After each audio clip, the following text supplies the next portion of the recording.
Ferida em cheio pela atitude da filha, Lady May dobrou-se sobre si mesma e escondeu o rosto nas mãos, soluçando desesperadamente. Nesse momento, Elizabeth voltou a si e circunvagou os olhos pela sala de jantar. Ao se dar conta da situação, levantou-se disfarçadamente e correu para a porta do living. Mas o zumbi estava atento e correu atrás dela, alcançando-a na saída. A muda soltou uma série de roncos de pavor quando as mãos enormes do crioulo se abateram sobre seus ombros. Tentou escapar ao abraço, mas não pôde. O monstro sujeitou-a facilmente. Não grite, disse ele, atraindo-a para si. A sessão do júri acabou. May Scott está sob o poder das forças sobrenaturais. E nós, personagens de Lady May, não temos qualquer preconceito. Você é tão boa como outra qualquer. A governanta abriu a boca, mas não emitiu nenhum som. O crioulo abateu-se sobre ela com o peso de suas 200 libras. Os dois corpos espernearam e depois ficaram mais ou menos imóveis. Entretanto, o capitão Abel badalava furiosamente a sineta, procurando manter a ordem em torno da mesa. Excitados pelo que viam, Lewis Brooks e o conde de Jarnac ameaçavam atirar-se em cima de Rosemary Dunhill e Annabel. E o defunto também lançava um olhar esquisito, com as pupilas brancas estufadas para os lados do fantasma sem pernas. Respeito no tribunal, vociferou o lobisomem. Estamos todos de acordo sobre a pena capital, mas ainda não escolhemos a forma de executar a sentença. Como presidente do júri e juiz por um descuido de Deus, eu avoco a mim o direito de devorar a ré. Meu estômago começa a roncar, meus dentes começam a crescer e eu sinto nascer dentro de mim o canibal em que a ré me transformou.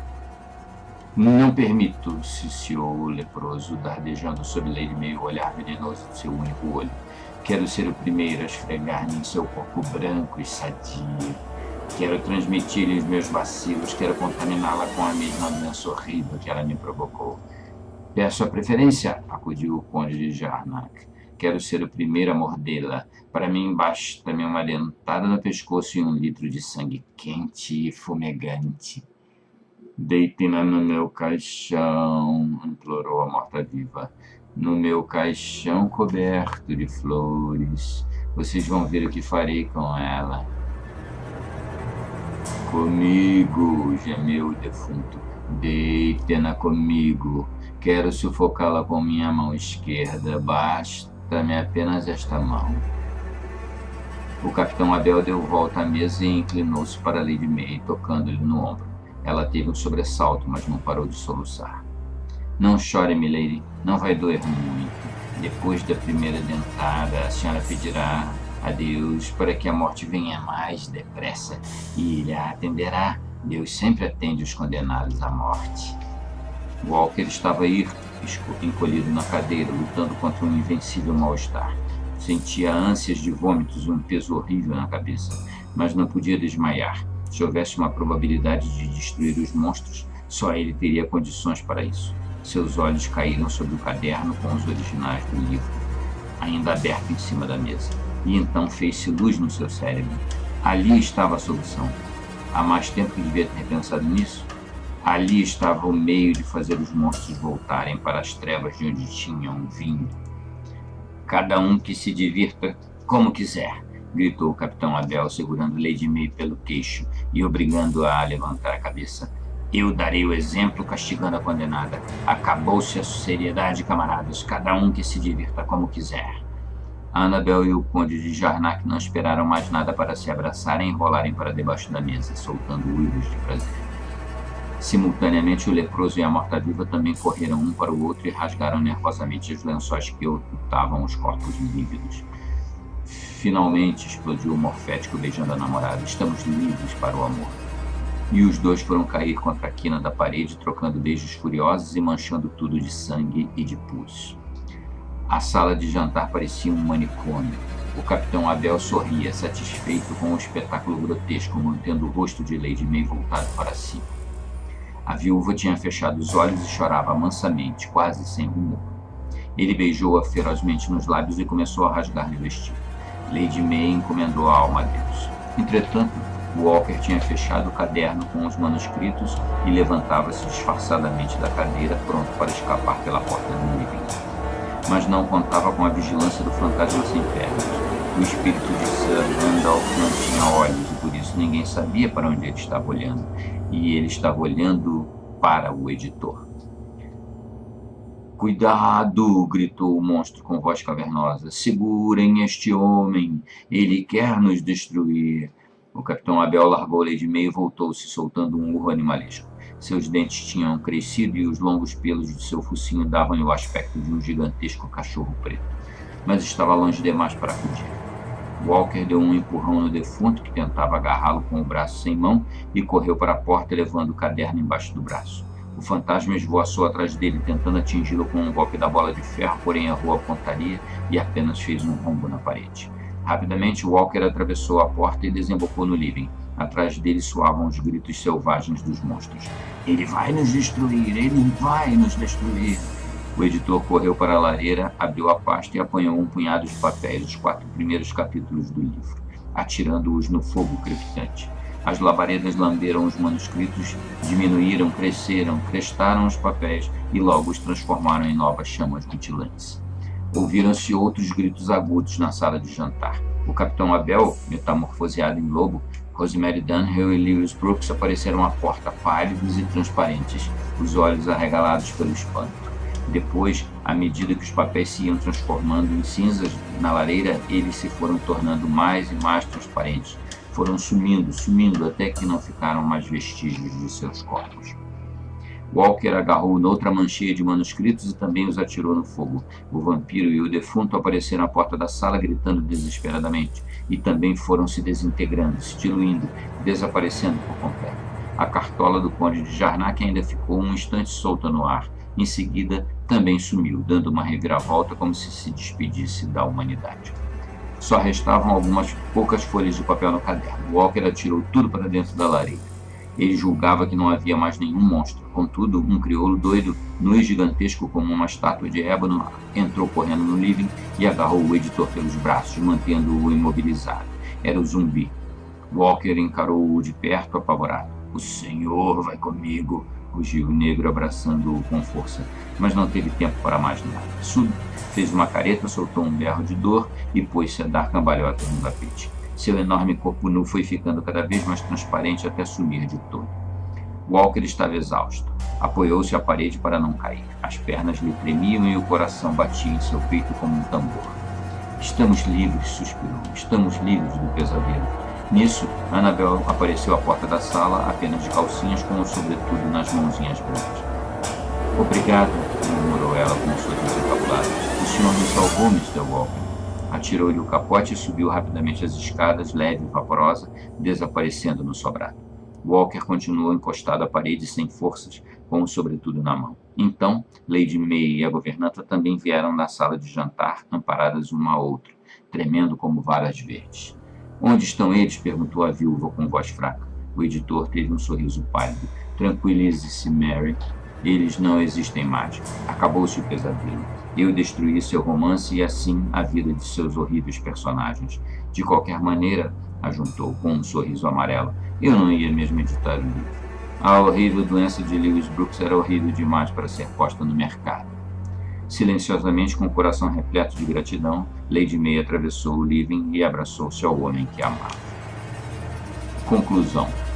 Tudo voltara aos seus lugares na velha mansão de Gunsbury. A vida retomava seu curso normal. Depois de abrir e fechar a boca 2 vezes, tentando perguntar ou explicar qualquer coisa, a governanta rompera num choro convulsivo e fugira correndo para a cozinha. Neste momento, as outras 3 empregadas da casa vinham chegando da rua, alegres e palradoras, e quiseram saber das novidades. Mas Elizabeth era muda e não pôde dizer nada. Mesmo que pudesse, não falaria, pois não queria passar por mentirosa. Sozinhos no living, Lady May e Walker tinham se sentado no sofá em frente à lareira. "Espero que Elizabeth não esteja muito machucada", disse a viúva, depois de uma pausa. "Aquele crioulo era um verdadeiro monstro." "Não se preocupe", retorquiu o editor com voz cansada. "Sua empregada está perfeitamente bem. Tudo o que assistimos aconteceu apenas no plano do inconsciente, embora seus efeitos tivessem nos parecido tão reais.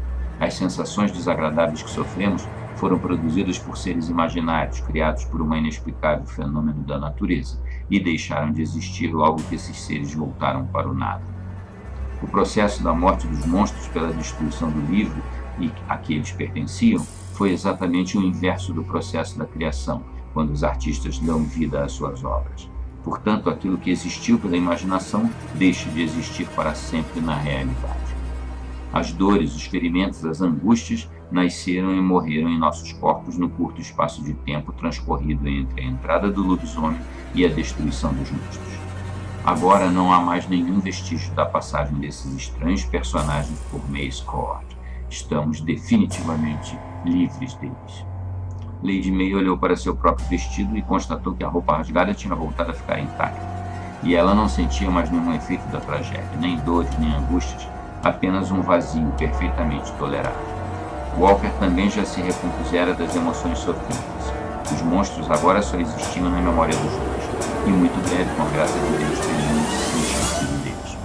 Nisso, ouviram uns passinhos leves na escada e ergueram a cabeça ao mesmo tempo.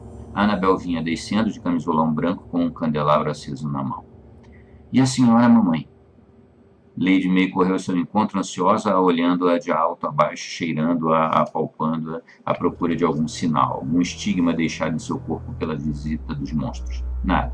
Não havia nada de alarmante. Nem caninos salientes, nem mordidos no pescoço.